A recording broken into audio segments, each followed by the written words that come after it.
this. Cool. So how I find these agreements is I just go right into the CFPB credit card agreement database and I'll search any issuer, right? If I wanted to find a Discover, I could just search up Discover and it will pull up Discover Bank and it'll actually give me the Discover bank card agreements. Now, sometimes you're not gonna find all of them, right? Because some agreements pertain to certain cards that you may not find here, but this is really good database to find the majority of them. I haven't really had any issues finding them. There are a couple that you won't be able to find.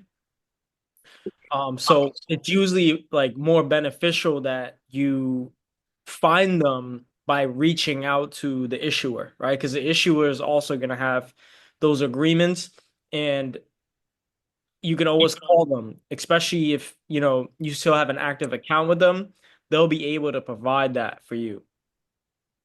Okay.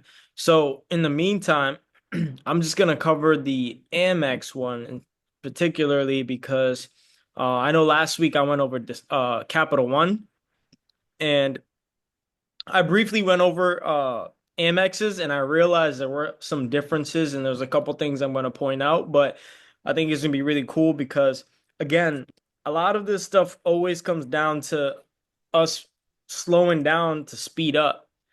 Because this is the number one thing I've seen a lot of people miss, especially when they're trying to do bill remittance. You can't really successfully expect to do bill remittance if you're not making sure that you're following the contract agreement. Because the goal is, if these companies don't pull through on their end, then you have to be able to hold them accountable without you having a breach of contract. So whether, a breach of contract means that you have to send it to a certain address and you didn't, that's technically a breach of contract because it's in the agreement. You agreed to it. But if you're not sending the information where you agreed upon, if it's listed on there, it's on you. And you didn't read the agreement, and it's really only your fault, right? So this is really just to give some clarity around some of the things that you could potentially find. And, in the end, guys, it's also another reminder that when we sign these things, we're agreeing to everything that's on here. Literally everything. So, so typically speaking, I went over this in the Capital One agreement, but this actually just outlines your annual percentage rate, right? And it's all based off of your credit worthiness. So if your credit score is not so good, then you're gonna have a high interest rate. And it tells you here that the annual percentage rate for paying over time is anywhere from 12% all the way to 20, which is a lot, right? So goes hand in hand with the fact that it's very important that when you guys are using personal credit cards with these high end interest rates, you're not using it for wasteful things. If you're using it for going shopping and you're using it for, day-to-day activities that aren't actually giving you a return on investment, you're going to end up wasting money on interest rates, especially if you're not paying it every month. Right? I've always explained this up like use credit cards, use it, pay it the same month. Because not only are you gonna have a win-win, you'll get the ability to raise your limits every couple of months, as well as it's gonna help with maintaining your credit score, right? You're not gonna have high usage. You get the opportunity to get higher limits because the credit card companies are looking at that behavior of you paying it every month. I've raised credit card limits and we've seen clients raise credit card limits from 1,000 to 8,000 in 9 months because they used it, paid it off, and they used it for monthly How you doing? right? They used it for monthly expenses, right? So ideally, when you're using it for monthly expenses, you're avoiding these things and you're using it for items that are going to benefit you. So as we go through this agreement, I'm going to highlight a couple of key things. So as we read through this, there's something that everyone has to keep in mind, right? Because these agreements are literally just telling you specifically what you're agreeing to. And people misunderstand what they're agreeing to. And when things happen, they're a lot confused and they're trying to figure out, well, what happened, right? So this is going to disclose everything from top to bottom, right? And we're just going to cover everything line by line because as you can see, most of these agreements, guys, like I said, they're anywhere from like 8 to 11 pages, some 12. They're not very many, and a good chunk of it is just these APRs and fees that they're informing you of as you go into the agreement. But the meat and potatoes right here in the actual agreement, right? Now, this is specifically for the gold card for gold card members. There's other ones. There's the Amex blue card. There's the gold card, the green card. So this one specifically, we're going over the gold card. Now, so this document together with part one make up the membership agreement, right? The account identified on page one, right? Supplements, amendments are also part of the agreement. And when you see the account or you sign or keep the card, you agree to these terms. So that's what it's saying right here. You sign and you keep the card, you're agreeing to the term. Right in the very beginning, they're telling you what you're doing. You don't even have to go far, right? So changing the agreement. Now, this is really important, right? So pay attention to what it says here.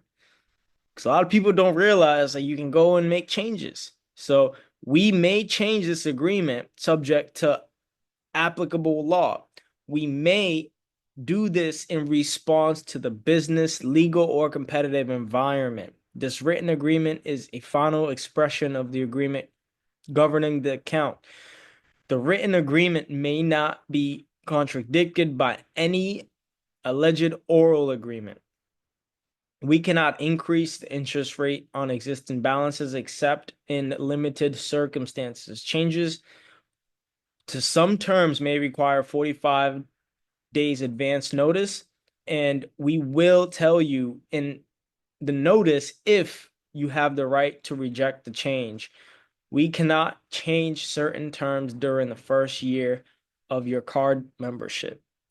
So, again, just because they're saying this, it doesn't mean it's set in stone. The moment you sign it, it's set in stone, right? The very moment you sign it, all of this is set in stone. I mean, you're agreeing to the fact that they can give you that 45-day advance notice, and also that they cannot change certain terms during the first year. But are we challenging what those terms are, and what are they? We don't know what they can change because it's not specifying it here, right? We, us, our mean the issuer shown on page one of part one. You and your means the person who applied for this account and whom we opened. All right, so it's covering specifically who's who. Using the card. So you may use the card to make changes. We decide whether to improve the card, approve a charge based on how you spend on the account and other accounts you have with us. We also consider your credit history and score and your personal resources that we know about, right? And this is something that is very underestimated because how many people have had their credit cards just suddenly closed, right? Like literally suddenly closed. And that's because it was agreed upon that they can decide what's proved or not, right? They can just tell you for whatever reason we're not approving that purchase, and it's agreed upon. So if they do something reckless like that and you're not aware of it, that's because it was agreed upon and we didn't actually read this.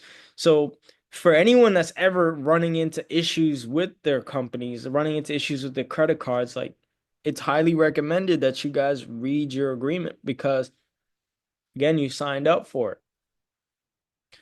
You signed up for it. Not a lot of things are a surprise, and you can't actually catch them, you know, doing anything wrongfully if it was agreed upon, right? You can't really challenge that. So, however, if your spending limit on page one of part one of this agreement, then your account has a present spending limit. If at any time your total balance exceeds the spending limit, we are more likely to decline and authorize charges. We may approve charges that cause your total balance to exceed the spending limit. If we do, you must still pay us for those charges. We may also decline to authorize charges even if they do not cause your total balance to exceed. I mean, think about that. You've got a credit card and they could just deny you from using it.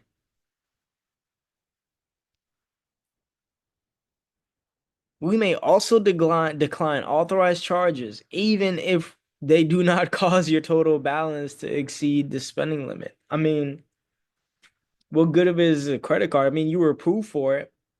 You're telling me that I can't use it and you can just deny me for any reason whatsoever. I mean, imagine that one time you want to use your credit card, they're just like, nope, you agreed to it, right? We may change or remove the spending limit at any time. See, that's where that's why I've seen a lot of people who max out their cards and then they start paying minimum balances. It's a common theme where they start reducing your limit. Reduce your limit because they see it as a risk. Remember, the way these banks think is they don't want to be on the hook for these interest rates. So they much rather avoid having to be on the hook for the interest rates and they would rather reduce limits, close the accounts if they feel like they're going to end up being on the hook for them. All right? Because remember who they favor the most. They favor the people who are very loyal with paying debt over long periods of time.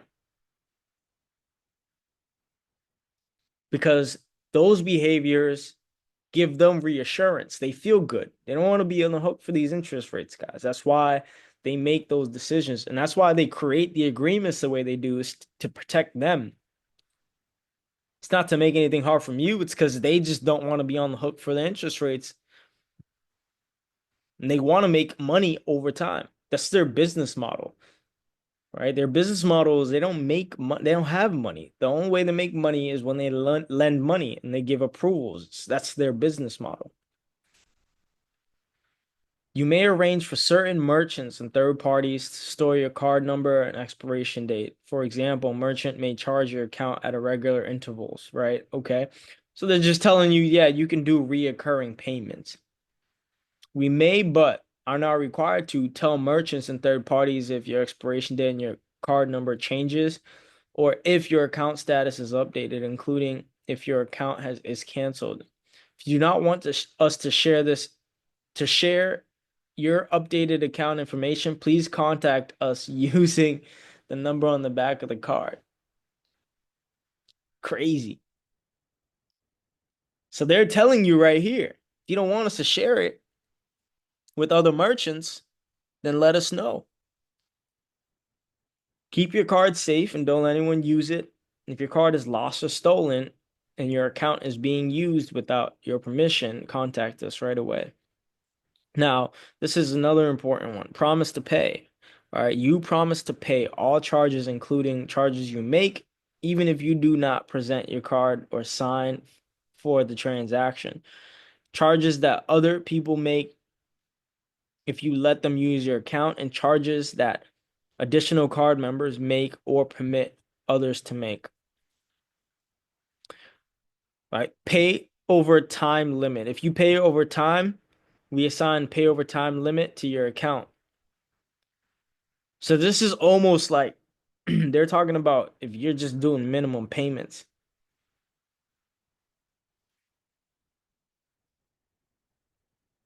That's literally what this is. If you're making minimum payments and you maxed out your card, you're literally paying over time. Because the only other way you're not paying over time is if you paid each month, right? So that's what this is pertaining to, this little section here. So it's just covering specifically what would happen if you decide to just pay on time and how it would impact certain parts of that. So limits on cash advances. So your cash advance balance may not exceed, these amounts for these particular cards, right? So the Centurion card is you could do a cash advance of up to 10,000. The Platinum is at 8 and the Gold card is at 6. There may also be a limit on the amount of cash and the number of times you can obtain cash at the ATMs at any given period, right? And two, you got to remember with these cash advances, they're not really worth it because you're paying like 10% for that fee. And that really just depends. It's between different banks. You're better off just liquidating it and doing a, 1.7% card transaction, right? That makes the most sense. Because when it comes to liquidating any sort of credit, the token is basically understanding the tax side of it on the second business you're liquidating to, right? So if I have business number A, which is say a marketing business, and I pay business number two, consulting business for consulting services, right? It could be for any amount. It could be for 10,000. It could be for 15,000, right? There is no limit how from a business to business transaction.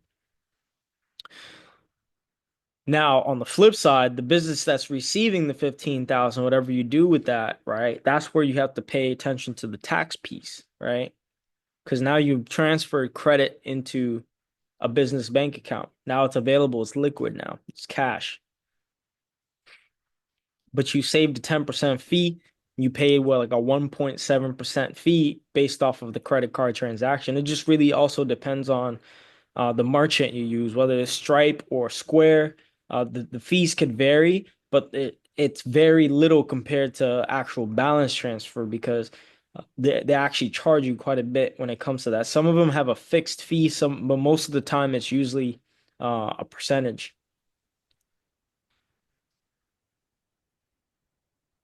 All right, listen, limits on person-to-person transactions. So your person-to-person transactions may not exceed the following limits within a 30-day period. Wonder what that means. So you agree to manage your account so that the total of the person-to-person transaction in 30-day period does not exceed the limit on a person-to-person transaction. We may not approve a person-to-person transaction if it would cause your account to exceed the applicable person-to-person transaction limit. Anyone want to take a guess on that one? I'm really not sure. That makes me wonder if it's, yeah, I couldn't think of any Is situation. it gonna be like a Venmo? It's possible. Because that's what I've done previously, where I'll send like I think the maximum you can send at a time is like 4 grand. I send it to my sister, and then Ah, Venmo, and then she send it back. But yeah, sometimes depending on how much limit you got. that makes sense. I appreciate you sharing that, my brother. Yeah, potentially what, like Cash App and Venmo and stuff, person to person. Yeah. Okay, that makes sense. So each card has a limit. And once you get into it, that's what you agree to.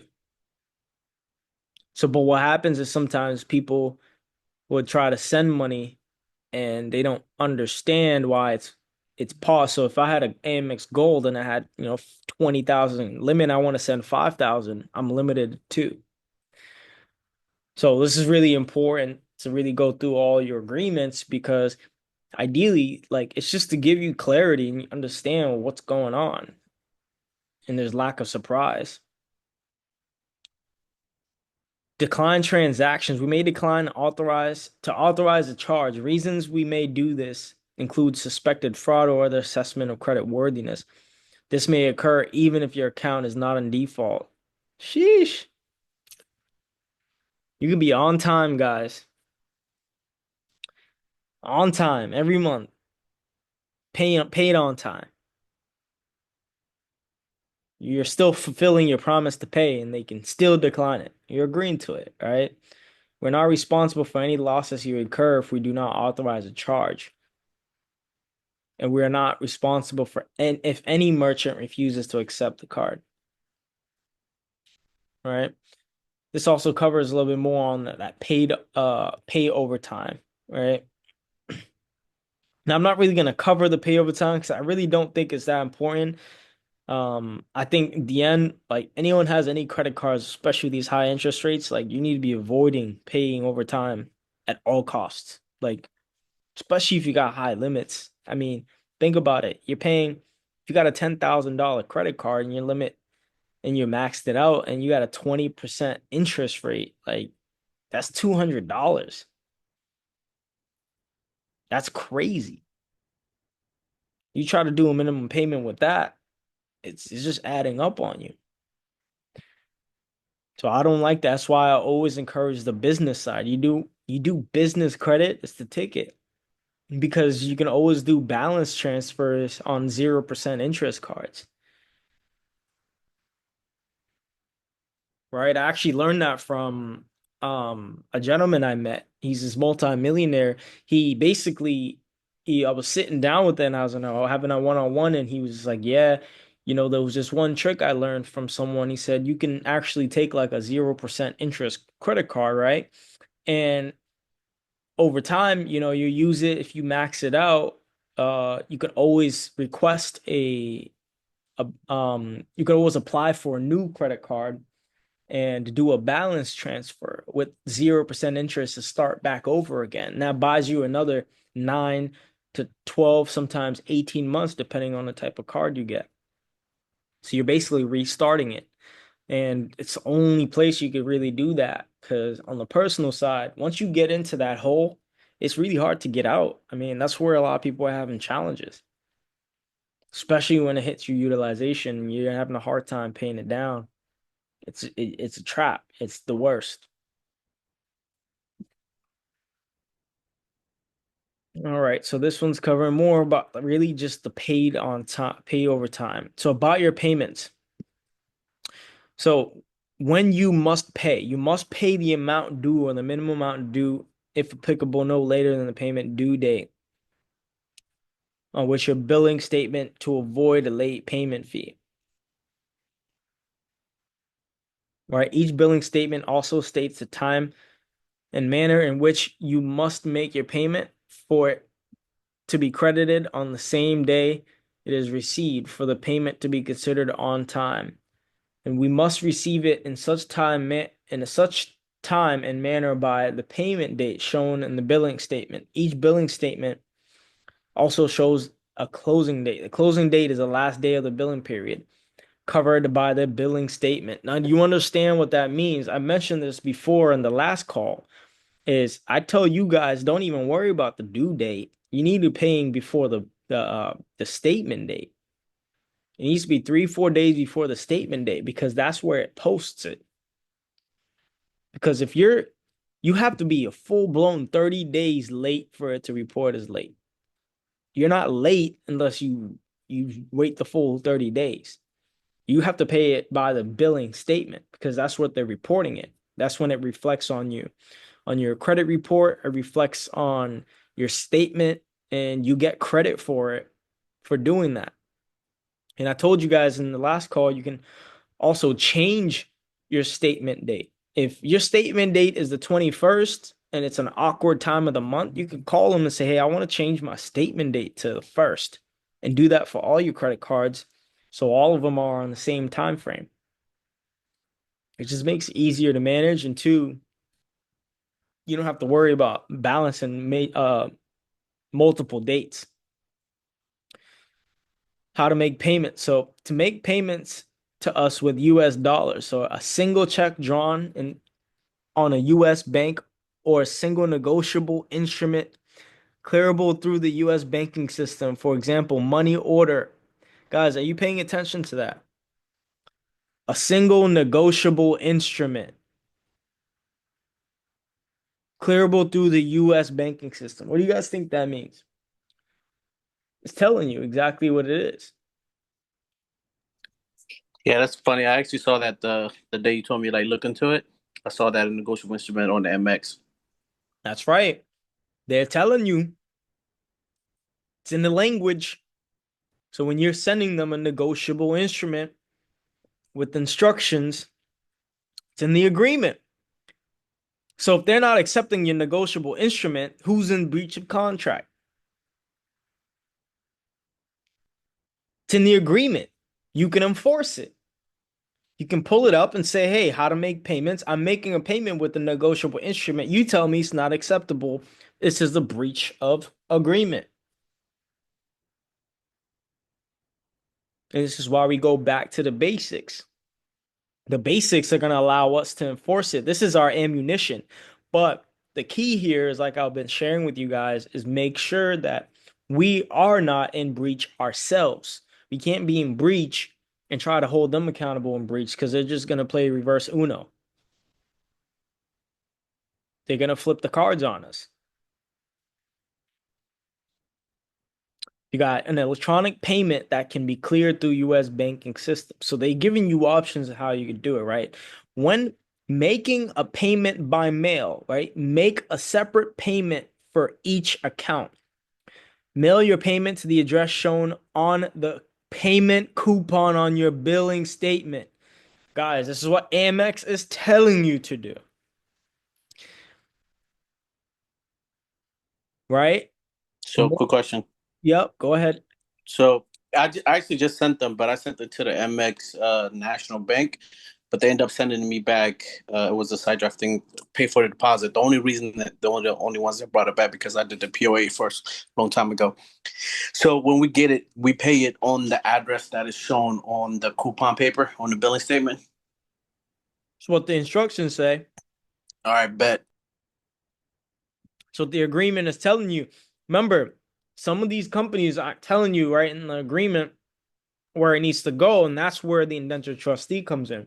But if they're already instructing you to send it to a specific place, or they're giving you instructions on how to do it, you follow it, because this is where you can enforce it. This is your moneymaker right here. This is your meat and potatoes. So any Amex Gold Card holders, right? That address that's on that billing statement is where it's going, right? Mail your payment to the address shown in the payment coupon on the billing statement, right? Write your account number on your check or negotiable instrument. That's why I always instruct you guys to in that memo section, right? When you're going into the memo, that's your account number. All right. Now I'm going to the wrong place.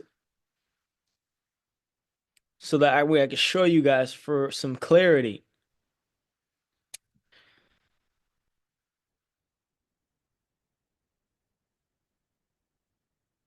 Right? So that's what this is. That memo piece right here in this section, that's your account number. You're just remember, the account number is just there to inform them of the bill. So you're getting your account number from the statement. You're just gonna list it on the check because you're making it payable to that account number. But they're instructing you to do it. Remember, guys, I'm not the one who's giving the answers are always right in front of us. That's why I always say, you guys, just follow the instructions because the answers are always going to be there. It's just a little bit different for each company. But the way I'm teaching you guys is so that we're able to enforce it, and we're going to have the best angle to win. Because if we're not an honor, it's not going to help if they don't fulfill this, right? Of course, you always want to send power of attorney first,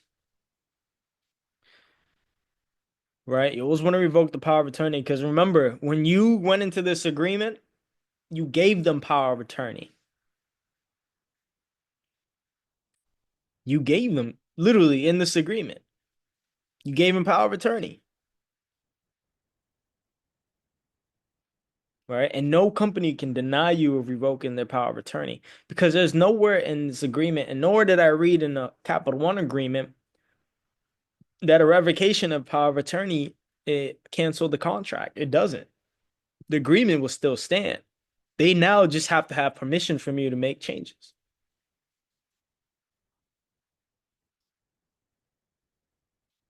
and you could challenge that. Challenge that with the power of attorney. Remember, the power is in understanding that process. So if you revoke the power of attorney and somebody all of a sudden is still making changes to your account and no one can speak for it, it's identity theft, right? It's grounds for identity theft because at that point, if you revoked all authorization from Amex or Capital One, whatever company it may be, who's going into your file?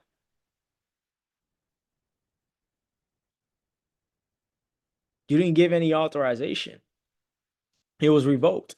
But in this particular case, because we agreed to it in this agreement, right? If we don't revoke that power of attorney and they go and they start closing our bank account and they start lowering our limits, you agreed to it. It's in here. Can't really argue that. This is the stuff that catches people by surprise. They're like, man, they shut down my limit, they closed down my credit cards. I mean, we have, credit clients who were disputing negative items off of their credit file, whether it be late payments or uh, even just inaccurate information, and their credit card closes down and they think it's us. They think it's due to credit repair. It's not. They can shut your card down whatever they want because you agreed to it. And I always tell people, if you want to find out why your credit card was shut down, read your agreement.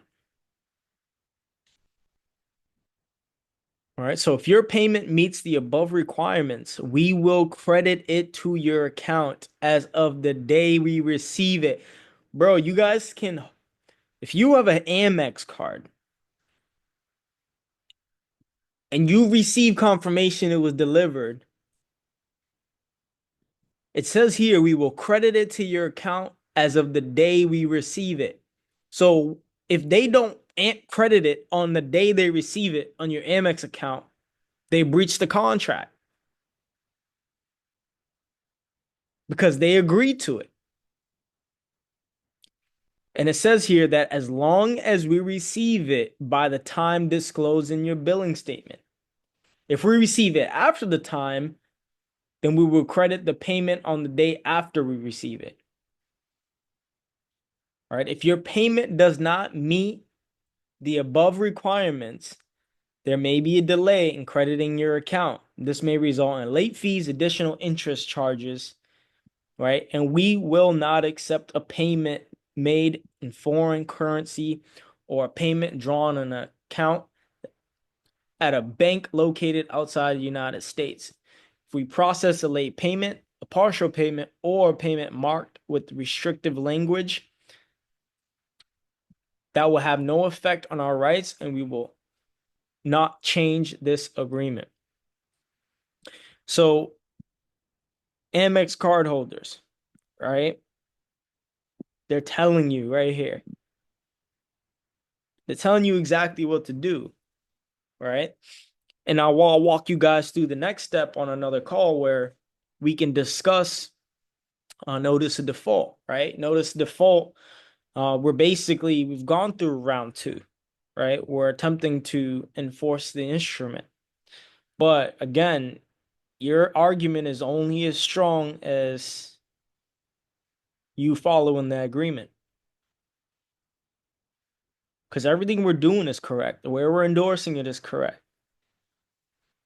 But if we're missing anything, if we just so happen to do the wrong thing on this agreement, guys, and they don't accept it, and you're wondering why, it's not that it doesn't work, it's just we don't understand what's going on.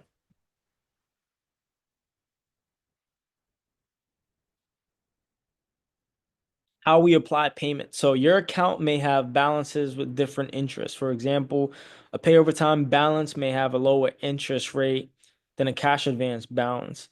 Your account may also have plan balances, which are assessed plan fees. All right, so this is all back to pay over time. Avoid that at all costs. Like you guys shouldn't even be worrying about paying over time because I'm encouraging you guys not to max out your cards on the personal side. Just kills you.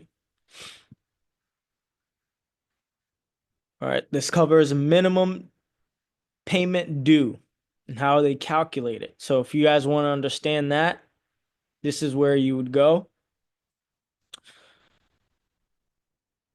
About interest we charge over time. Again, this all applies to, again, maxing out your cards.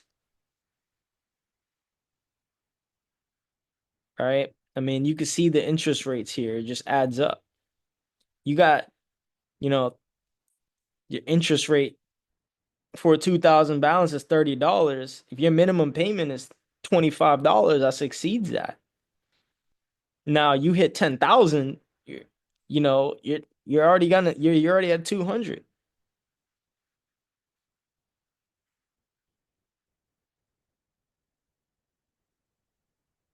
These are high interest rates, so you won't avoid them at all costs. So let's see what else is going to be really important that you guys need to understand.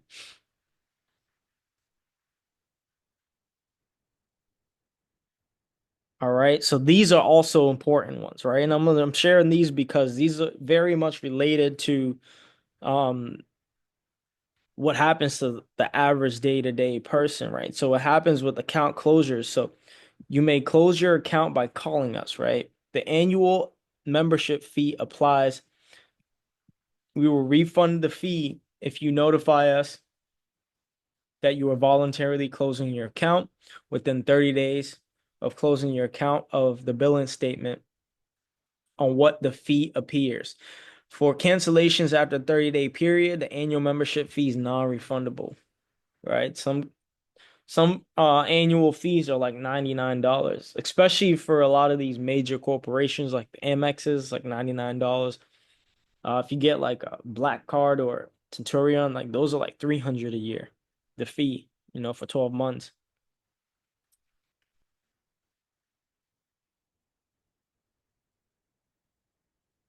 If annual membership fee applies to your account, and it is shown on page 1 and 2 of part 1 of the card member agreement. If your billing address is in a Commonwealth of Massachusetts at the time of you closing your account, this policy will not apply to you. So if you live in Massachusetts, you ain't got to worry about this. All right? It doesn't apply to you, but it applies to everybody else. Canceling or suspending. So we may cancel your account, suspend your ability to make charges, cancel or suspend any feature on your account, notify merchants that your account has been canceled or suspended. If we do any of these, you must still pay us for all the charges under the terms of this agreement. We may do any of these things at our discretion, even if you pay on time and your account is not in default. I mean, guys, if this isn't saying, well, let us walk all over you without us saying, let us walk all over you. I mean, the moment we sign this, right? Remember that. It says it right here on line 1. And this is why That, we that miss. doesn't sound equitable all the way, though. 100% equitable. That doesn't sound equitable. You know what I'm saying? Literally, it says here that any supplements or amendments are also part of this agreement. When you use the account or you sign or keep the card, you agree to the terms of the agreement. It's on line 1, man. It's right in the beginning. They're ready to walk all over you. This is like a one-way agreement. It really is. So it's missing, as far as contract, it's missing consideration on both sides. I'm telling you, man.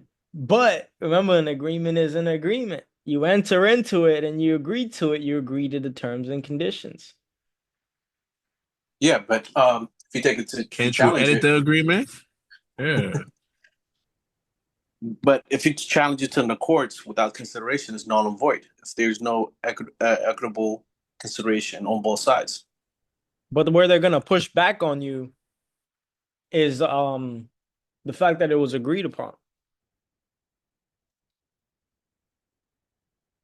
I mean, you can't argue with the fact that the first section of the agreement stated that you agree to the terms in this agreement if you sign. and use the card. So the courts are going to challenge the fact that you signed it. This happens to people with mortgages, right? I'm going to get to the most important part where I guarantee you, just like Capital One, in this agreement, we're going to find that you agree that we can transfer this account to a third party without notifying you. I guarantee you we're going to find that in here because that was in the credit card agreement for Capital One. But Eric, do you know what's a unilateral contract? No, enlighten me. A unilateral contract is a contract that's signed by one party, and the only one who signed it have control of it, can change it. So this type of contract called unilateral contract. Put it on Cornell law. Let me put it on the chat so you understand what type of contract is it. And then you understand that you have control of it. You are the only one who can change it because you're the only one who signed it. It's an agreement between you and you, pretty much. I learned it from Christina. Christina is a very smart girl. She's one of the mentors out there. And she Oh, teach yeah. me the term. I'm familiar with Christina. You bring up a really good point. I mean, I'm just taking it back to the basics, but I think that's a really good point. Really just understanding types of contracts Exactly. work. I think it's a brilliant point because everything is back to being foundational. You And want to learn what is a unilateral contract? yeah, There is a term, and who control it? yeah, and I think that'll help if, we cover that topic and really discuss how with understanding how these contracts work, we can potentially find a way to you know, figure out a way to get ahead of it. I mean, because you got to remember with a lot of these agreements, like when we're signing them and going over them with certain individuals, it's not like we're dealing with the private. So it's like, how do we get that message across to those individuals? And we're like, I don't agree to these terms. I want to change X, Y, and Z. So that'd be a good thing to really dive into to understand how we can, navigate through that. I think it's work like when when you speak with the right people and they understand that you know what is a unilateral, because people don't even know what is it. Right. So they take advantage of us. But when you come with knowledge, it's going to be very hard for them to challenge you because you know. It's very true. That's what I think. It Make is sure, true. It is true. make Yeah, sure but you take there is advantage. also still that challenge where like there is a lot of individuals out there that have no idea what's going on. You mean there's only maybe 1% who actually know? Yeah. A lot of individuals out there just don't Right. know what the heck is going on. I mean, a lot But of them don't even understand what's going on in these agreements, and they're just they're telling you, go read it and sign it. first of all, you have to learn the difference between agreement and a contract, Yeah. right? That's not the same. Yeah, Nir makes a good point as far as you know, these are unilateral contracts because when I looked at my card note like 20 times, I was the only signatory on there. So how can they control it if they And never? then a second reason why we know it's a unilateral contract is because they actually don't give us the credit into our account for the loan of the vehicle. They don't also give you the credit for your credit card. It's your credit.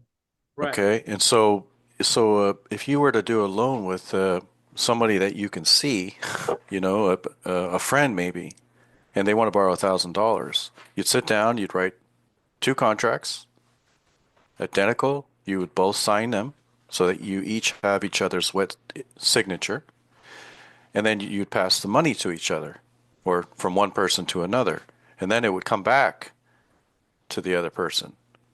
So that's consideration. That's value and consideration. That's a bilateral contract. So Nir has a good point in all that. Absolutely. Yeah, these are all great points. I still think I have a lot to learn about this stuff, agreements and contracts. I'm just But not. we're also, if I were to interject one more time, when we take out these loans, whether it's credit card and such, they're all licensed and regulated by the federal, right? The federal government. And so when we actually sign these agreements, we have to look just beyond the words. We have to understand we are becoming a borrower of federal credit because that's the new currency today, right? It's the credit that comes from the Federal Reserve. Even though our negotiable instrument becomes collateralized, and it gets put into a storage, whether at the financial institution or at the Federal Reserve, which creates more money, it gets securitized and then monetized. We are still under an invisible contract with the Federal Reserve by borrowing their credit. Yeah, one which we don't know. I mean, you brought this up before, and I'd be thinking about it, but it's true. I mean, I still think like there is so much to learn. I mean, from the Federal Reserve Act to, I still think we were diving into, you know, um, that document you shared, and I still haven't got my mind wrapped around it. There's so much information on it. It is. It No, is. but my question is, so this credit card company, what makes them keep your account? Because honestly, they can close your account. It's up to them. It's their business, right? But there is a way to make them keep the account, Hmm. okay, when you hinder them. All right. And people say that the secret is not to pay everything, to leave a balance. Some people say, I don't know, but I think it's negotiated because they still have to make some money. They're supposed to be the trustee. Hmm. The All two right. wa- oh, sorry. The two ways I found to get it open is the two of my mentors. One is having a federal trademark register man. The second one is running it in a newspaper for 3 consecutive weeks, so you can have affidavit of publishing, and then you can send that to them, and then also have a fee schedule if they close the account. This is how much would be per day. The fee schedule. I heard of that before. Now, could you explain a little bit more about how that would work in terms of like this credit card situation? Yeah, I've heard that's about it like related to like vehicles and stuff. okay. So I'm actually working with my mentor right now. We're supposed gonna meet tomorrow to run me down. Like I already ran the newspaper, but I'm getting more of the detail of it. And then so he kind of walked me through. So one, you'll send them every week, sending them that letter, and then if they still not compliant at that point, you would do it with the affidavit of publishing, and you can take them to court 3 times what's the value of the card, Mm. and then you're adding the fee schedule included in it. I did the fee schedule with the trademark, so I was just gonna add the same thing. I Okay. heard that people take them to arbitration and they open the account only in arbitration, not in court, in private. That's what I heard. I don't know how much is true, but arbitration, it's more like in closed doors. They will open the account, not in court. They want it in private. That's what I heard, but eventually they have to make some money. That's what I'm trying to think. What is the business for them to keep the account? They still have to. They work for you, right? They're your bankers. So it has to make sense for them to make That some money. because you're giving them a asset back, the security, the negotiable securities. You're sending them. They can go to the treasury, borrow 10 times what the value is, and they can sell it. So the colors, like Ah, they make a copy of the securities, they'll keep it, but they'll sell it on a secondary market. Right. So if you have Series 7, if you know a person with Series 7, they can also sell it. There's different ways you can go about it. that letter of credit, that's what gives them the power of lending, actually, right? Exactly. Yeah, it's a ticket, it's the collateral. Uh-huh. They're just flipping it. And that goes for every time, even when we go through denials. Right. When we go through denials, they're just flipping that money still because they still have the note. Because, like I was mentioning before, this is the only way they can make money. Because if it wasn't for us submitting something in exchange, whether it's the collateral, the social, technically they'd be operating a counterfeit business because they're just printing money, but they need a reason to print it. And this is their reason. Yes, that's under the Federal Act, Section 401, Yep, and in that area talks about how these instruments create the circulating notes. exactly, exactly. And they need that. Otherwise, it is technically just like a basement counterfeiting service. Um, and it's genius. I mean, you think about it, because everyone like just literally. And when I was reading some of these agreements as well, it was stating how, here it is. So you agree that we can obtain your credit reports about you, investigate your ability to pay, and obtain information about you from other sources, including information to verify or re-verify your employment and income. And you agree that we use such information for any purpose, for example, marketing to you and evaluating you for a new account subject to applicable law. And this is where I taught you guys how to opt out on the credit side.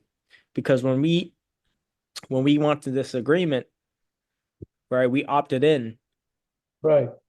We completely opted in, and this is where the opting in is for the marketing, right? This is where if you're an individual and you're receiving a lot of, pre-approval letters through the mail, then you have opted in into the system and they have your information to market to you because they're doing soft pulls.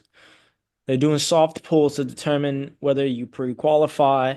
And a lot of those pre-qualifications, depending on where you're looking, are just clickbait, right? They just want to get a couple hard pulls from you or some soft pulls. So I always tell people to opt out because it doesn't necessarily benefit you. You can always shop around your own will without them having your information.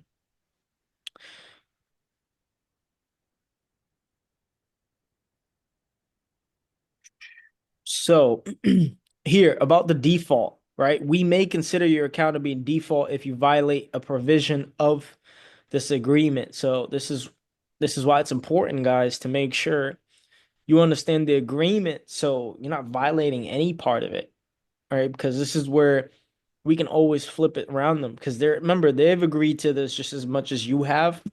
And it's our angle. As long as you're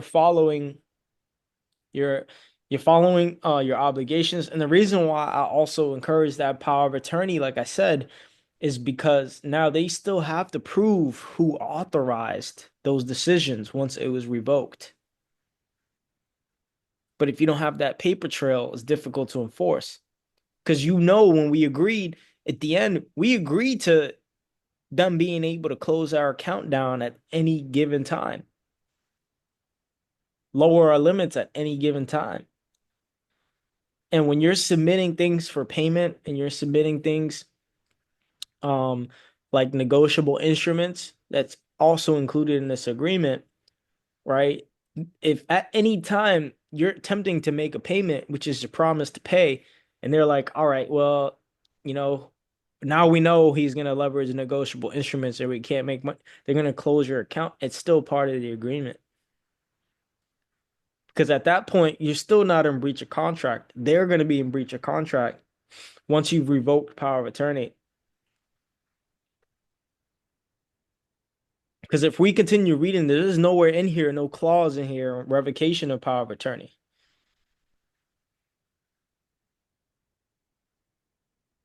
There's zero clause in a lot of these agreements regarding that.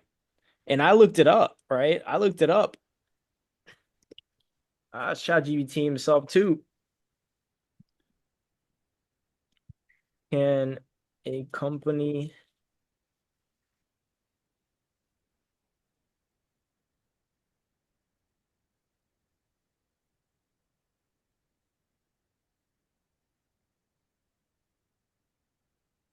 No, a company cannot legally refuse you from revoking power of attorney that you granted. As long as you are mentally competent, the power of attorney has not become irrevocable by specific legal agreement, guys, which is rare and usually tied to financial contractual agreements. Right? Revoking power of attorney is your right as principal, the person who granted it. But And that's always the first thing you want to do, right?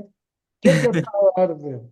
Take the power, man. Take the power. And this is why I tell you guys, like, this is 100% why it's step one. Because at step one, it's like now you have documentation, you have proof, you know, to take to court and say, hey, like, I told them that I was revoking the power of attorney, and someone came back in your account and they were just shutting it down and making decisions, and no one can prove it. It's identity theft. And you want to do it with bank account too. Exactly. I told you guys this from the beginning. Always do it with all your bank accounts because then you can enforce them. Because if you don't take away the power of attorney and then they decide to shut it down, you're stuck.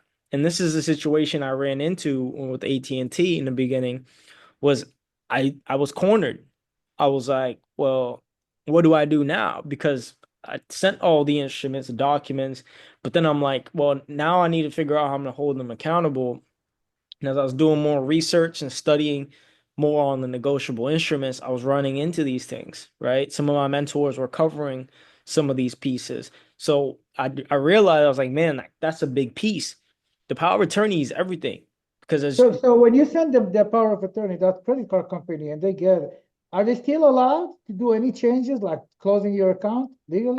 absolutely, but it has to come through your authorization. So they don't allow it without your authorization. That's what I'm trying to say. Exactly. Once you revoke it, it has to be with your authorization. Because now it's back to your power, it's your account, your control, Correct. right? Correct. Okay. Because it's Well, now back to you. Because now, unless it's an irrevocable power of attorney where you can't actually revoke it, it's the only way you can't.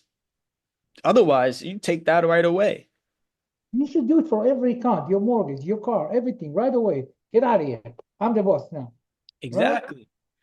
Yeah, like I said, it's right here, guys. You can revoke it.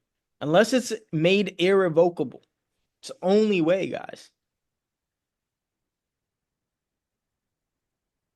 Which is not the story. Exactly. But I think a lot of people, and I would love to go into a class of a power of attorney because I do have a lot of information on power of attorney. And I love to dive deep into it, but I want to save that a little bit for a later time. But it's it's big. I mean, power of attorney, it's such a powerful thing. I mean, I can make anyone on this in the school power of attorney on an account for anything specific. I mean, you could do power of attorney for anything really.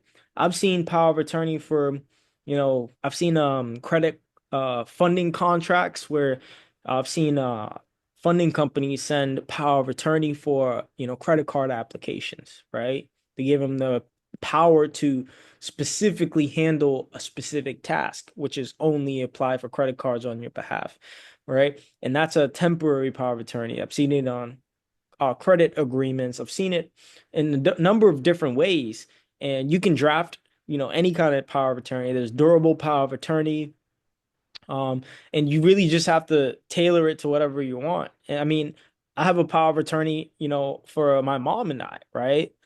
I help her with a lot of this stuff. I'm power of attorney on a lot of her documents because I just do it on her behalf for her. But that's what the power of attorney is for. But then on the flip side, it's very powerful, right? Because once you grant power of attorney, they can do it without your authorization and without you knowing. They can be you. You just told them to be you. Literally, that's what it's such a powerful thing. So you got to be mindful when you're giving people that authorization. Power of attorney is powerful. It's like they can just walk into your shoes. If you give them power of attorney for your house or something and they go and sell it, they can sell it. They have power of attorney. Eric, which one do you use for controlling the strawman? Which power of attorney you use? For which one? For controlling the strawman, right? For let's say you have I a use a court, durable power of attorney. you use the durable one. Yeah. Uh-huh. I And use is that different from state to state? Is there a state version? I'm not sure. I went to Rocket Lawyer and I crafted my power of attorney. Mm-hmm. If you have an international trust, what does it matter if you're not worried from state to state? Why are you doing international one? Also, too, there are limited powers of attorney privileges, as you mentioned, and it's interesting that when I went to go sign for a vehicle, as I've done many times, I never noticed that it was a limited power of attorney. So that kind of makes sense in, the reason why they go, hey, we need your power of attorney's signature on this document so we can register your vehicle with the Department of Motor Vehicles, right? Before you get it, or you'll get the license plates or whatever, the registration and all that good stuff. But then in the background, that negotiable instrument that you've just abandoned, they have obtained financially. And as the intermediary, they're negotiating that with the Federal Reserve window. So it's interesting how, yeah, it's like a sleight of hand in a way. If we don't know what a power of attorney is, we don't know that it's not limited. It's just like we don't know stuff. It's Yeah, just so and they like crazy. to call it limited. Like, look how much we don't know. That's what's crazy. How much we don't know. All Yeah, these isn't things that cool? It's like we're in school all over again. all these things that looks like ordinary. Now you start connecting the dots and you see how deep is the scam. That's how Hey, that's Eric's the how teacher. and that's how you So learn, teach guys. us. You just keep questioning everything. That's the ticket. And that's the ticket, man. And honestly, you know, I think 3 to 5 years from now, guys, the whole game will be changed. If we keep going at it like this, 3 to 5 years is game over because it's just a matter of time. The age of information, it's so much easier and so much faster to get this stuff.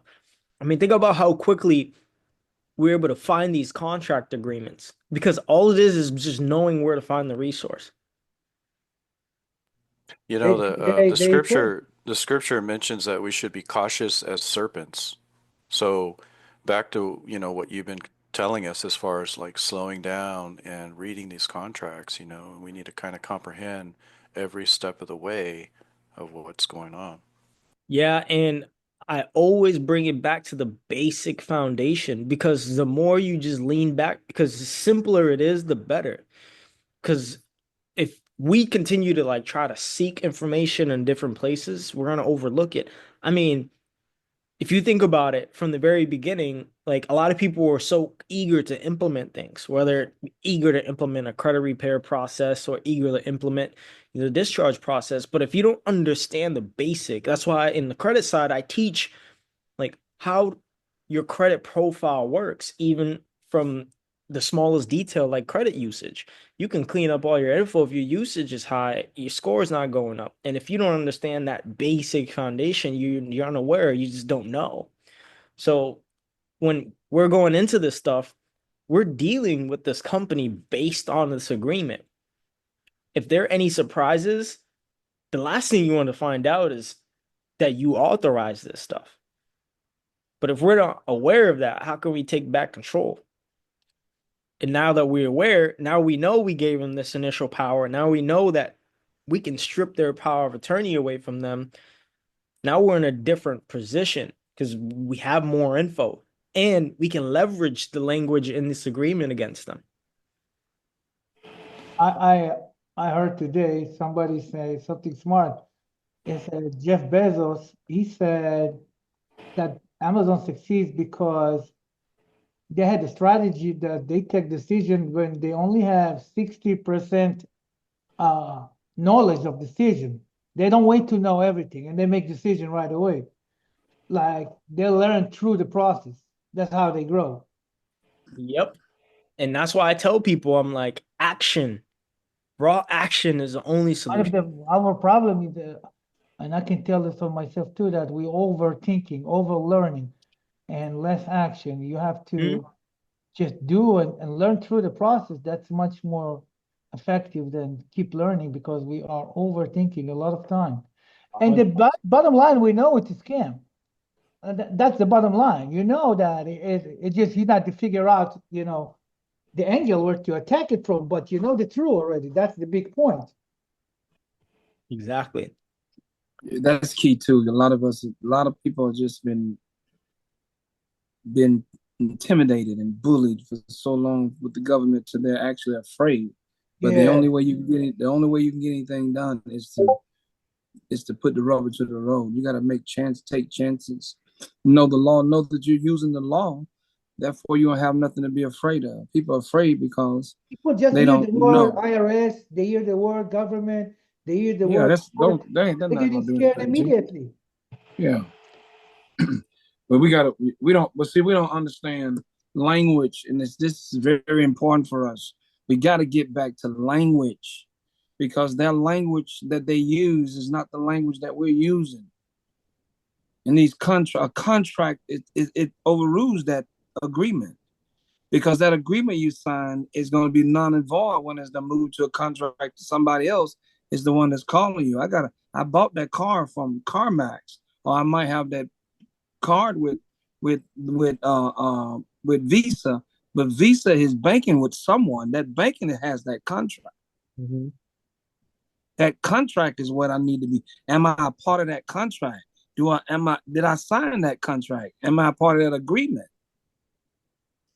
That's what a lot of people missing. You got to be a part of that agreement.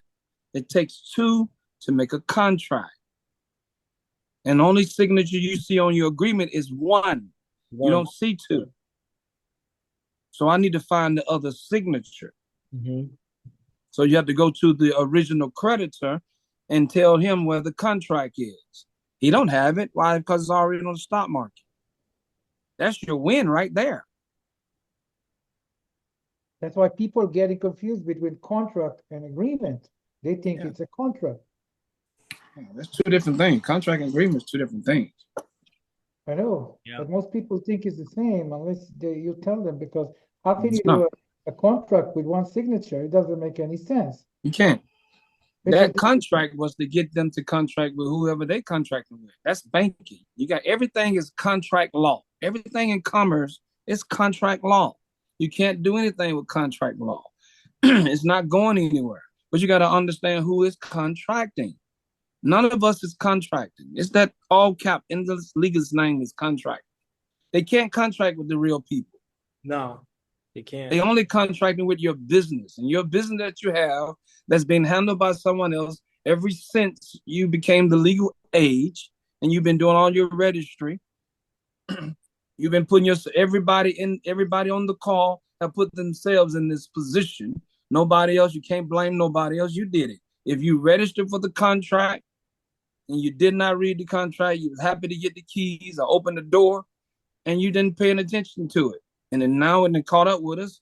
And now we're finding out on the dark side that they got all these billions and billions and billions and everything is prepaid, but they want to put language in there that distorts everything. Mm-hmm.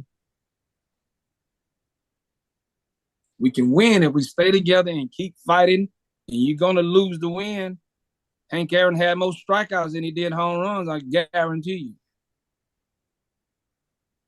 So that agreement gives them the power to contract for us behind the scene? Yes, when you give them an open signature. You sign it with a blank endorsement. You sign it with a blank endorsement, yes. That's very They can go and they can do what they want to do with it. That's an open check. Yep. And then they contract with the bank. And after they contract with that bank then got that note, and it became millions. It did 10x. Mm-hmm. Yeah, you could do the 𝐾 search. But one thing I found out that if you send them a negotiable instruments and they technically it's a theft and they credit it, they add it to their account, and then they take it back with the dispute, you can file SEC complaint. Yep. You teach that.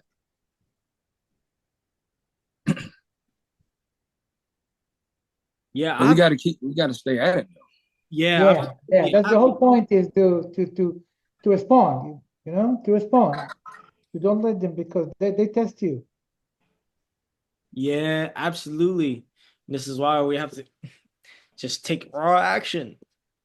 We also have to kind of comprehend what role we're playing when we are signing that negotiable instrument, because we're the first funds transferor. You are the instrument. You the goal. To a intermediary who's not a real bank that lends money. So we're giving it to a secondary party to negotiate that. Yeah. Then they liquidate it. And so But in a sense, we're using the Federal Reserve as a bank. We're writing the check, they're cashing it for us, but they're not telling us. And then obviously they don't want us, they don't want everybody to know that the product is really free Yeah, but just by the use kind of of telling us our right here. signature. They're kind of telling us right here, signing the agreement. We may sell, transfer, or sign this agreement and your account. We may do so at any time without notifying you. You may not sell, sign, or transfer your account or any obligation on the agreement. So Yeah. this is what happens when it ends up in collections. Yeah, these are basic notices that according to Yep. the Federal Reserve, these notices have to be given to us. Just That's give a why the notice. letters are so small. The devil's in the details. Yep. If we read the contract afterwards, like we're doing now, Yep. you read your contract, you know now information that you didn't know in the beginning.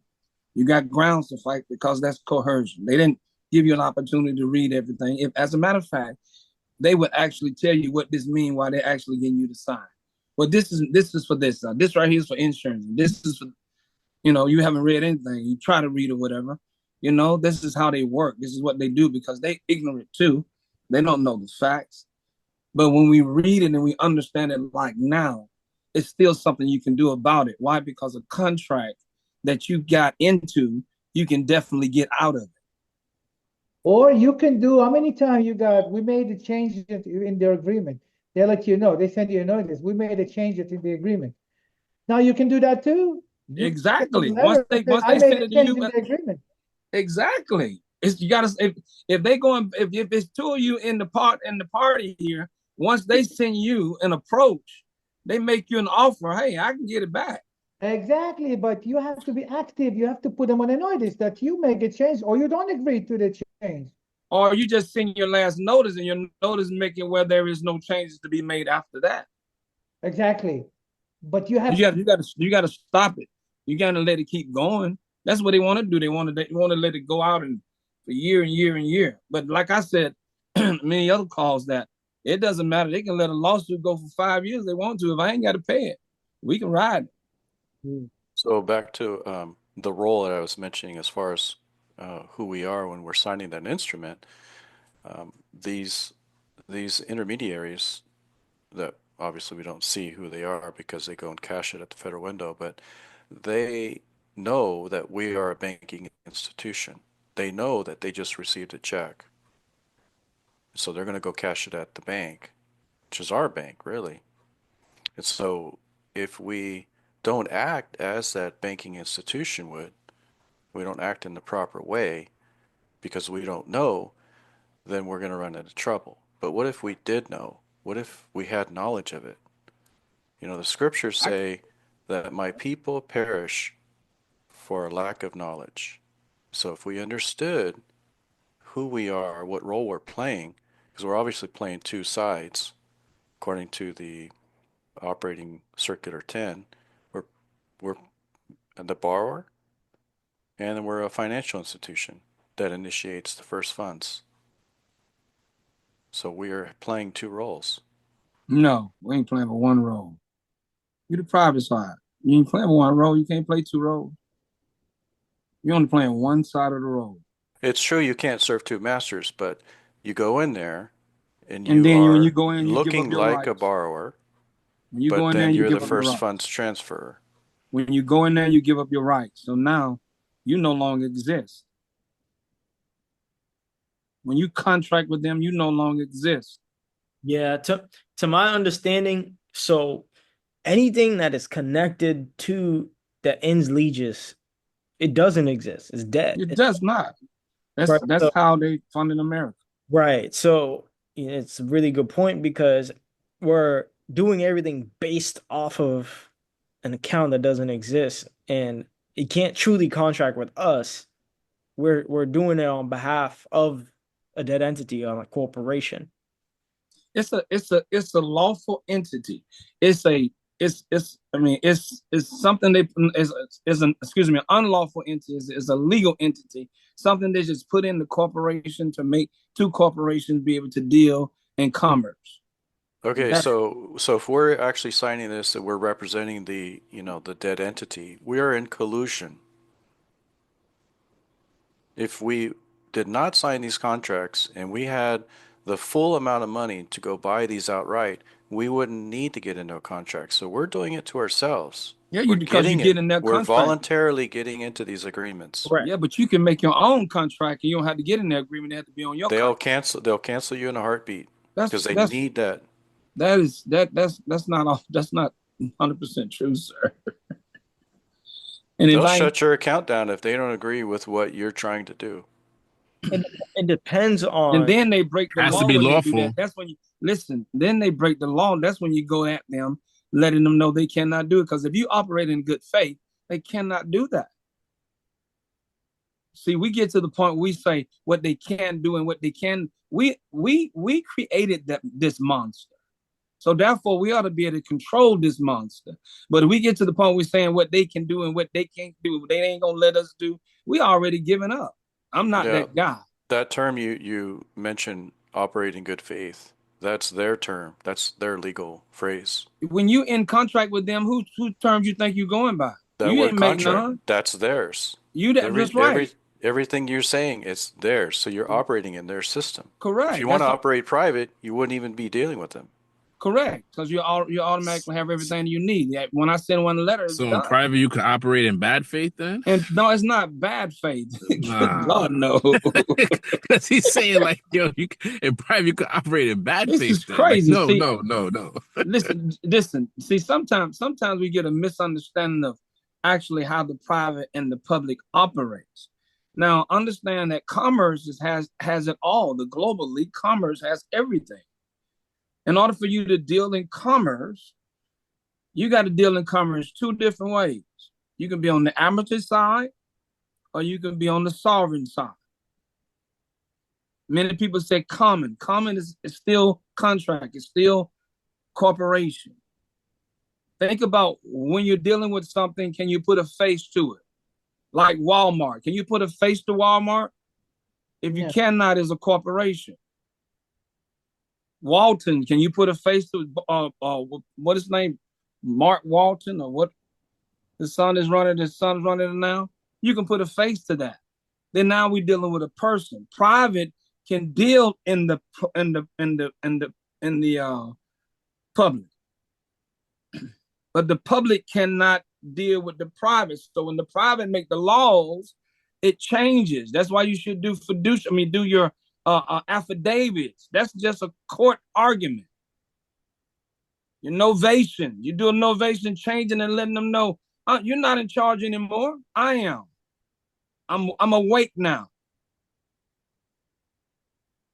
I know your language. I'm studying your language, and I can simply tell them in court, I am not a lawyer. I'm not here on per se.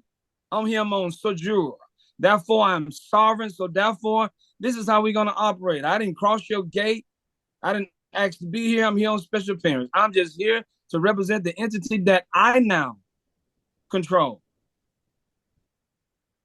And that's simply it. When we go in there listening to their rules, then you got to abide by their rules. So know their rules like the banking law. Know their rules like the bill of exchange. We'll know their rules, and then we can tell them what they're doing because they're breaking their own rules. Well, that's a good point. The Jews and the Hebrews were under the Mosaic law, but then when Jesus came, he did away with that. It became obsolete, and he introduced principles of love. And so all Christians today follow principle. So it makes sense that, if you're going to follow the statutory laws, you're going to be under that. But if you follow banking principles, you may find your remedy.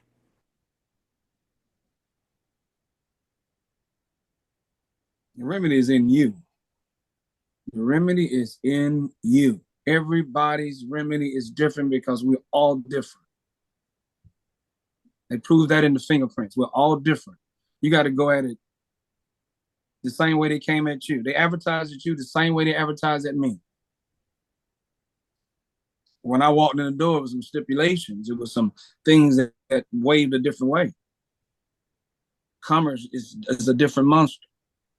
Sir. And you contract in everything that you do. Everything that you do, you contract. When you sit down to have that lunch, you contract. If you leave there with a receipt, you fulfill the contract. Contract complete. Yeah, that's true. There are implied contracts, there are legal contracts, there are constructive contracts, there are trust contracts. There's Every all time you sign your Anytime debit you card, sign anything, it's a contract, a new contract when you sign a contract. doesn't matter what it is. You sign Doesn't it, matter. It's contract. sign it, that's it. That's absolutely true. And it's funny how that has to do with money because the reason why they created this new deal was for the expansion of money. And yet when we sit down, we are actually contracting the money. I really don't like to use that word money because it ain't none out there. Yep. But you know what's interesting is for the Amex card Everything's a credit. for you Amex card holders, when you guys are going through this remittance process, your resolution is through arbitration. It is. Capital One isn't, but this is specifically through arbitration. And they're telling you here that you may reject the arbitration provisions by sending a written notice within 45 days after your first card purchase. You can see your rights to reject the arbitration below. Yeah, I saw that. And same thing with Chase. You got like about 60 days. The Chase Freedom one. Absolutely. No, Amazon. This is very And would you want to take out the arbitration, like revoke it? well, I'll tell you why it's important. Why? Because the moment you file a district complaint, it's game over. They're not messing around. They're gonna want to comply with you. The arbitration is the middleman because they don't want to go to court. Right. They don't want to take that to court. They don't want to take Yeah, it to that's court. private. It's They're private. supposed to be unbiased, and that's Exactly. scriptural as well. If you have a disagreement with your brother, you go to him first before you go to court. And if you do go to court, it'll be too late because then they'll deliver you up to the jailer. Absolutely. And this is why it's very important to understand this because if you did not do this within 45 days, you have to go to arbitration.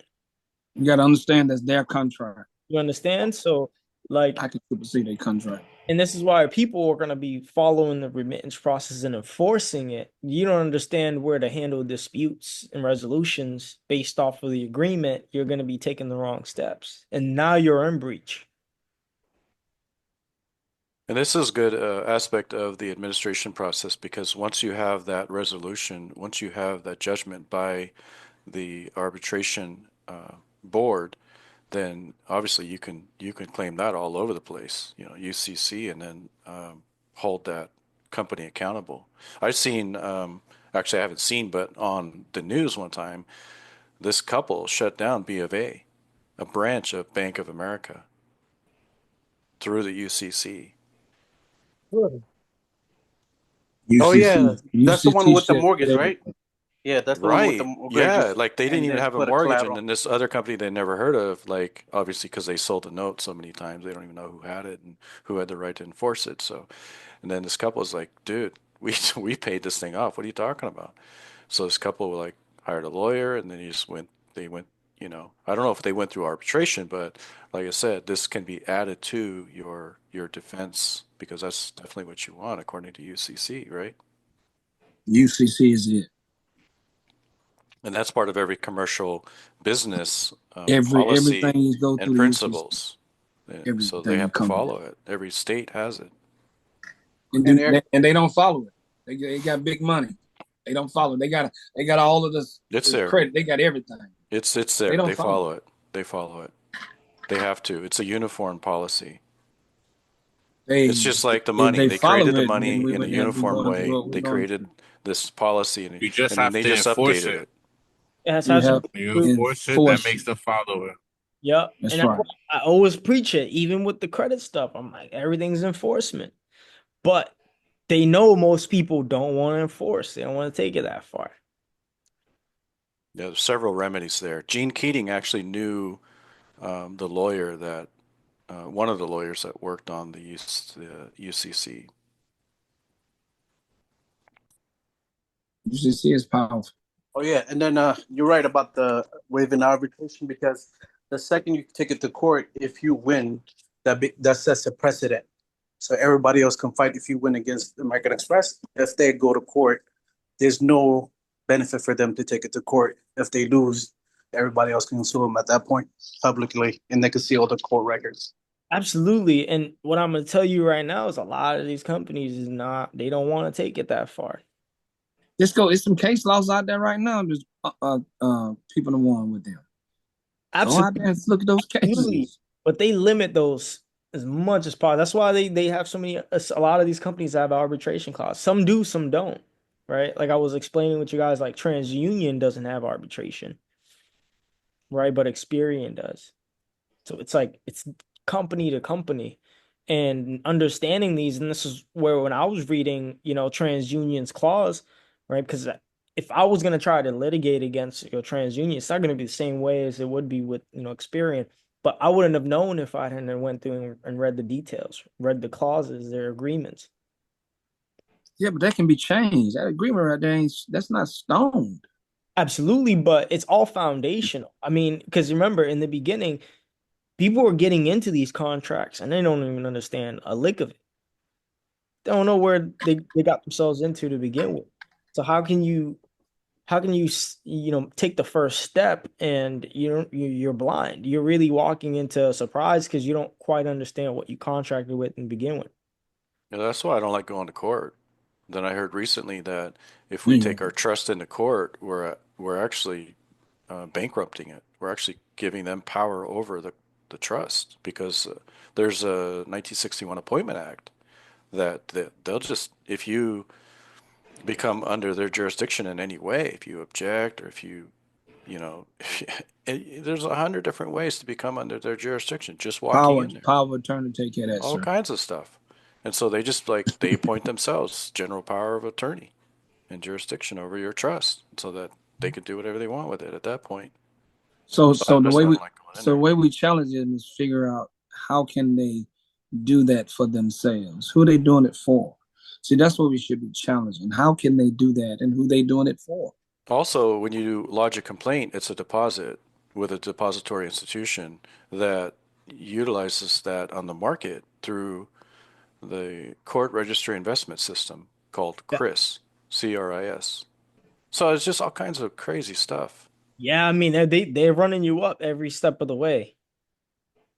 It's just demonic to me, The guy in worst a if you're black robe incarcerated, who especially. summons you, and Yeah. then you have to be a fiction to even be talking in there or communicating, and it's to me it's just witchcraft. Yep. Yep. It's all sorcery at its finest. But I think, at the end, it's good that, everyone is slowing down. And this is what's so important to slow down, speed up, because this is just foundational. And what we're taking away from this alone is it's going to lead to the next big thing. Because ultimately, now we're questioning, okay, what's the difference between contract and agreement? Now we got to get more versed on that. Because to me, I wasn't thinking about that going into reading this. The difference between a contract and an agreement. I really wasn't. It opened my mind. But what I do know is I'm getting better at reading and understanding agreements. I'm now becoming versed. I'm now knowing what to expect on certain agreements because I've been reading so many recently that I could see common denominators throughout all of them. They vary from company to company, but it's pretty much the same. You can almost expect, especially when you're dealing with credit cards. Now, it could be different if you're dealing with something else, whether it be a personal loan. I think those are also different installment loans on auto loan agreements. Like, I think that'd be pretty interesting to start reviewing because, I mean, who's to say there's not a lot of common ground with those? I have a feeling there is common ground with those, but we won't know until we slow down and read them.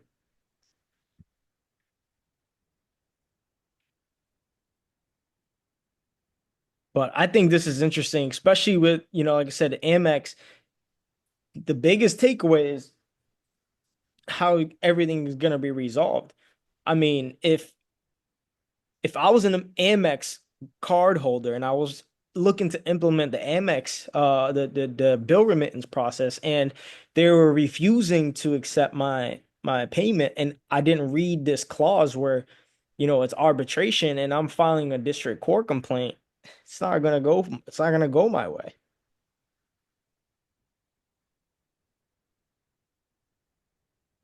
because I missed this small piece.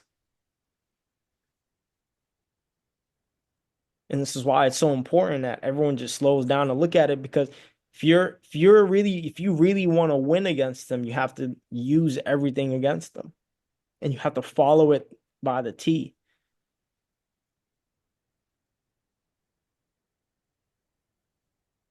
Especially that I think it was last call I was sharing where, the courts, everything's based on the laws of presumption and assumption or presumption.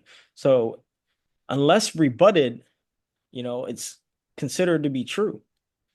And the only way to rebut it is to bring back the facts, right? Bring back the fact that in this agreement, it states how payments should be sent, right? If you're sending it to the payment based on the agreement, that's based off of a fact. You've rebutted it because if they're claiming that it's not acceptable, you use this against them, right? If you're following the agreement and they agreed that, after, within the 45 days, you can alter the arbitration clause, and you did that, you could use that against them. But if you're not actually following what's in the agreement, you're not setting yourself up for success.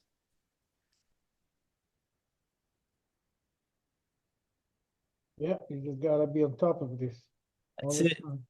We almost have to be so good and versed at this agreement, we can use it against them. Have to be able to use it against them. And if you have 5, 6 credit cards, you better be reading your agreements. Because if you're planning on, enforcing anything by any means, you got to be well versed with it. So that's why I enjoy this little exercise of reading through like the agreements. It's also really, a couple of the students were asking, to go over some Amex agreements. I said I'd go over one because I think everyone is responsible for reading their own agreement, but it's good to see different varieties. But the conclusion is all there. Yep. It's always there. You just got to get it and to use it. And most people don't even know. How many people actually read their contract on their credit card when they I, sign it? I never read any of my agreements until like the last year. I I mean, read, they gave you 17 pages and you just want the damn credit card and you just yeah, sign it, right? You're so excited. Hey, I'm approved. I'm approved. You signed it. that's right. And I think in the end, everyone is used to, because we're in the age of speed and everyone wants things so fast. They just want things fast. I mean, even I think about a lot of my credit clients. They're just like, they're checking in and it's like, bro, it's been 2 weeks. You've been ruining your credit over the last 2 years and you want things done overnight. Like, I want you to think about that. You took your sweet time to ruin it. Speaking of reading, Eric, I wanted to appreciate you telling me that because I sent them a side draft to MX. I think it's because the only one that returned it is because I sent the POA, the side draft check.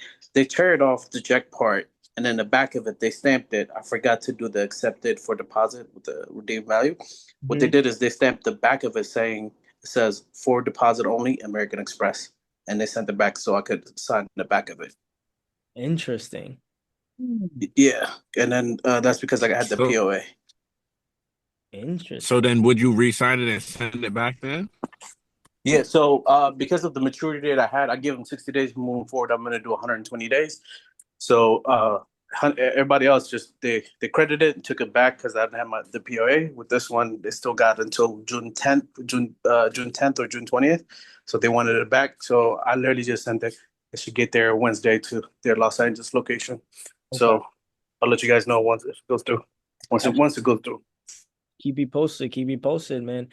Yeah, like I said, everything is back to the basics. And I told you guys I'm in the middle of a new way of enforcement. I had started using a different method with a couple of the companies. I'm still waiting to get my responses. So I'll keep you guys posted on that. But like I said, I didn't want to, share anything unless I had proof of concept. So as time goes on, I'm gonna keep you posted, guys, as well. But it's just a new way I've been enforcing and challenging the companies. But it's no different what process I'm taking, right? From how I'm endorsing it, none of that stuff's changed. Like all of it's still following the instructions, right? And only following instructions. It's all I'm ever going to tell you guys. Follow instructions. But the way I'm enforcing it, I'm just using a different document than I did before. So I'll let you know how that's going. Cool questions. I know you said you was reading about the agreement. I know you're working on the student loan. How do you get the original agreement? For the student loan? Yeah, and then who's your student loan with? Is it Nelnet? It's Nelnet. Because Okay, I'm you're not doing the gonna same get thing. the original agreement. You're gonna basically be you're gonna go through Nelnet's agreement, right? Because you're gonna be paying it out to Nelnet. The same way if you were to be like if it was sold to a servicing company, you would read their agreement. Because once it was transferred, remember Yeah. the original agreement agreed that it could be transferred. We never revoked any power of attorney prior to that. Unless we did, then we can enforce it. But because we allowed for it to be transferred, it's transferred, and that's who we would now be making the payment out to. It's the Okay. current service. So the Nelnet Inc., the Nebraska location. Okay. Yeah, so yeah, Send the POA. absolutely. Just review the agreement and the backs and the POA to just confirm. Because what I've also been noticing is, for example, like Capital One in its clause, it stated that you send all payments to this address, any in the verbiage was conditional payments on the Capital One contract, along with any related documents. That's what the contract said. So, or the agreement said. So, by reading through the actual verbiage, pay close attention to what it's saying, because that's where they get people.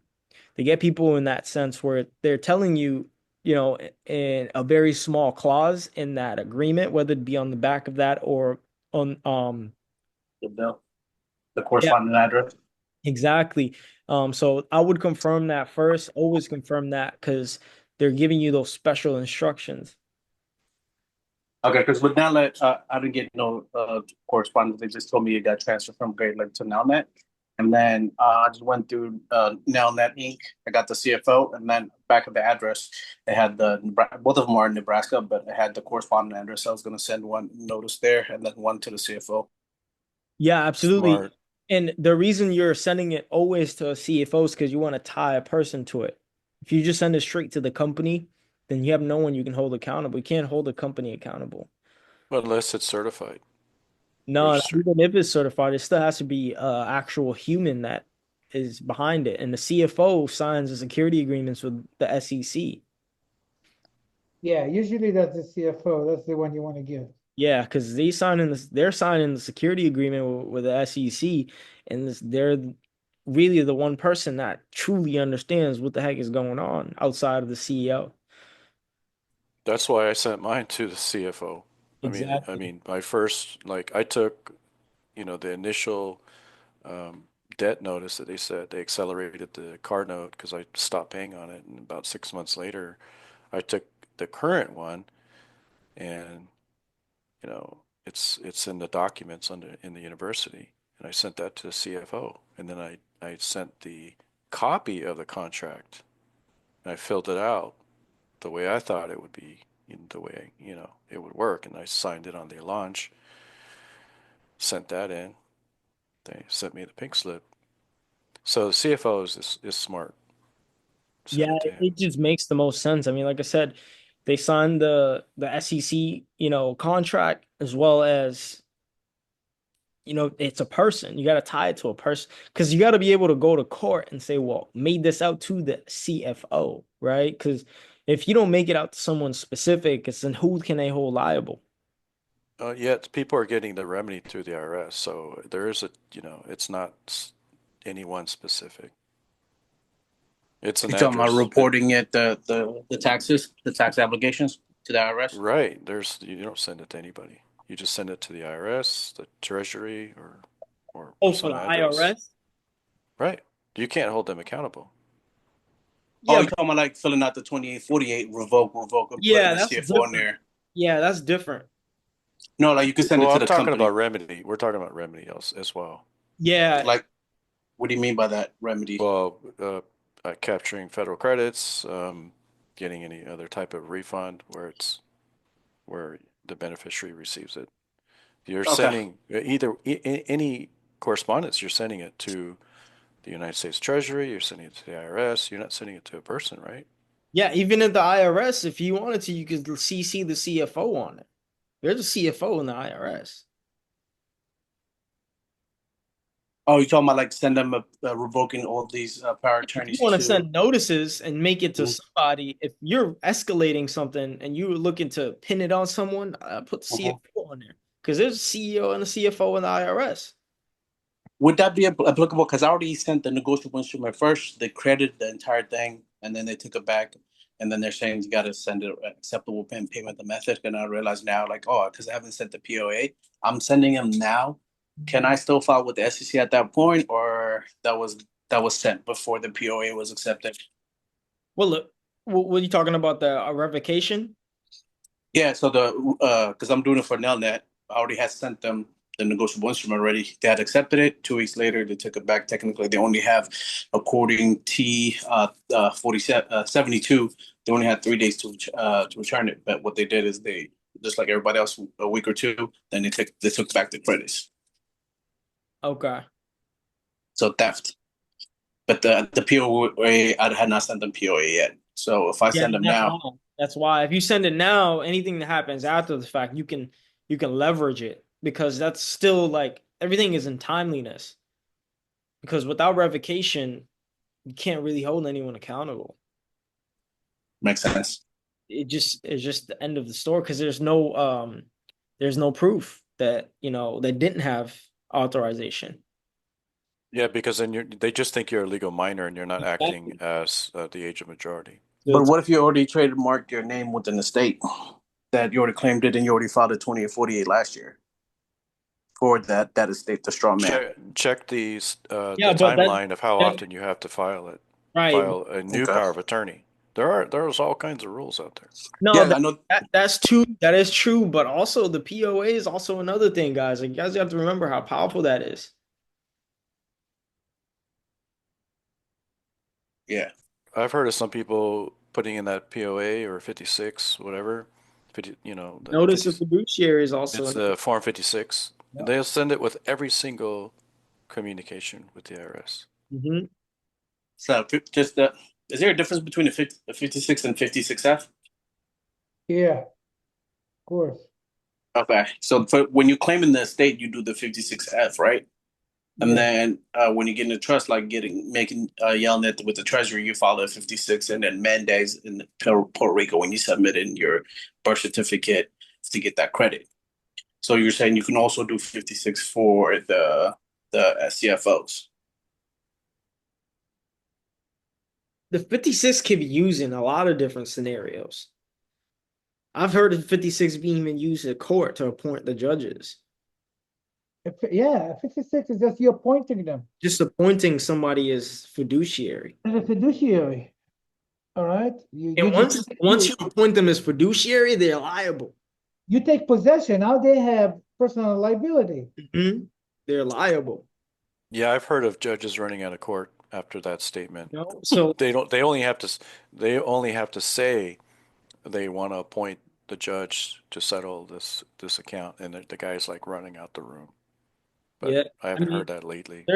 I would specifically review I'm always gonna say this, like read the Form 56 instructions. It tells you exactly what it's for.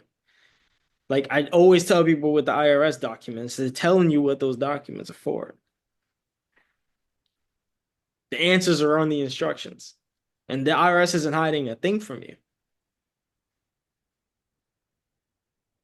Yeah, They're not hiding anything. They're hiding in plain sight in the books and in the Yeah, manuals. That's what's so hard about it. It's just the time to get absolutely. it to. But when I was doing my taxes for the first time, I was like, yo, this is easier than the damn SATs because it was open book tests. I was in high school. I had no answers in front of me. How much is it to borrow your brain for a while there, bud? Me? Yeah. Can Nah, you rent it out? it Do took the we'll months. do the Matrix thing. It We'll took just months plug of me me in. reading it, guys. I was reading those documents for months. I wasn't like I didn't just read it one time and comprehend it. No, I was going through those forms multiple times, multiple ways. I was breaking it down using ChatGPT. I was going through so many different scenarios, guys, to even get a basic understanding for me to realize like it's really in front of us. We're just not going through the basic fundamentals. Yeah. What alerted me was when I was getting, when I started debt validating all these, debts, and some were responding with, some were lawyers that were responding back, and one letter had the word alleged debt. Yeah. And I'm like, this is a lawyer telling me I have an alleged debt. And I looked that word up. I'm like, They dang, look this bogus. is worse than I thought. It's every single word. I gotta sit down with a dictionary to figure out what that means. Bogus. And Once you read alleged, it's it's bogus. crazy. And then I found out there was another language inside of English. It's called legalese. It's like, wow, this is crazy. Absolutely. But yeah, there's a lot what we gotta learn, and I'm gonna be, diving into to see what more I can find in comparison of contracts versus agreements so that we can do like a call on it. Because I think that was a really cool point that was brought up. And it just deeper is deeper and deeper. But I'm gonna reiterate it again. We gotta read our contracts. We gotta read what we agreed to. Otherwise, you can't take back control when you don't know what you gave. You don't know what you gave. How can you monitor that? How can you navigate? Can't. They're just gonna walk all over you because they have the upper hand. That's true. Yep. So, but I'm gonna conclude the call there. This is recorded, so I'm gonna basically once it gets downloaded, I'll upload it into the campus, and we'll go from there. But I appreciate you guys jumping on today's call, and I'll see you for tomorrow's call. Thanks, Eric. All Thank right. you Have all. a great night, guys. Good Take night, care. everybody. Man. Good night, Eric. Night.